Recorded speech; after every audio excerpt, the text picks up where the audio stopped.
Voilà, aujourd'hui je voudrais vous parler, il y a toujours des scandales et des scandales concernant aussi de beaucoup de prêtres, des prêtres qui sont attirés sur des bonnes femmes ou qui font des attouchements, qui abusent malheureusement des enfants, tout ça. Alors on se pose la question, comment se fait-il qu'ils sont devenus prêtres? Je dois dire une chose, nous devons beaucoup prier pour les prêtres. Il n'y a pas que des mauvais prêtres, nous avons encore de bons prêtres à l'heure actuelle. Il ne faut pas tout mettre dans le même sac. Mais c'est quand même triste de voir tous ces prêtres, tous ces scandales qui se passent. Comment voulez-vous qu'un prêtre qui n'est pas fidèle à Dieu, comment voulez-vous qu'il soit fidèle autrement?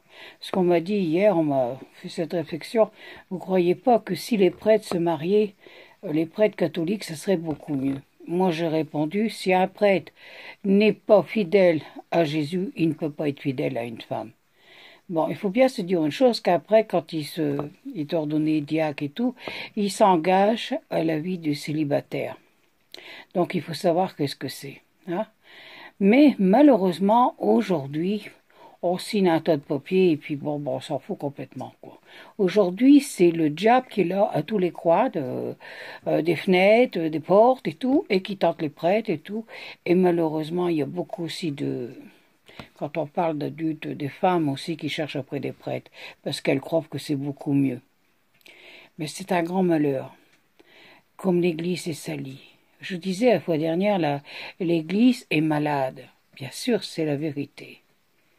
Mais combien de personnes qui sont dans le clergé qui n'étaient pas pour être là? Et combien qui font la place, qui jouent la place du malin?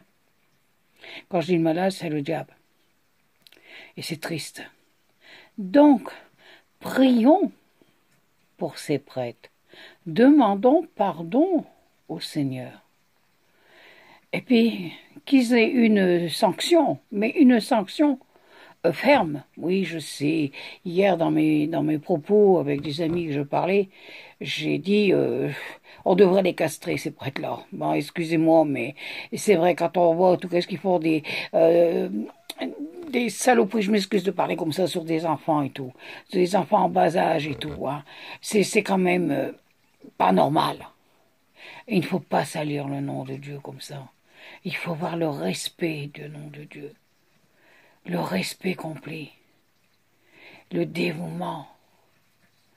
Vous savez, c'est grave. Cette vie que nous vivons actuellement est beaucoup. Ça a toujours existé, vous allez me dire, c'est vrai, mais aujourd'hui c'est au grand jour. Aujourd'hui tout est dit. Puis malheureusement, si vous avez le malheur de dire quelque chose, on vous attaquerait plus facilement. Mais je dis que c'est vraiment triste de voir qu'est-ce qui se passe à l'heure actuelle. Donc, prions et demandons pardon pour ces prêtres qui ne sont pas dignes de porter le nom du prêtre, qui ne sont pas dignes, et que leurs mains leur brûlent, parce qu'ils auront à répondre devant Dieu, tous ces prêtres qui sont infidèles et qui abusent de petits enfants. Ça, c'est l'horreur. Alors prions. On est déçus de voir cette vie d'aujourd'hui, mais prions. Oui, l'Église est gravement malade. C'est triste. Merci. Au revoir. À la prochaine.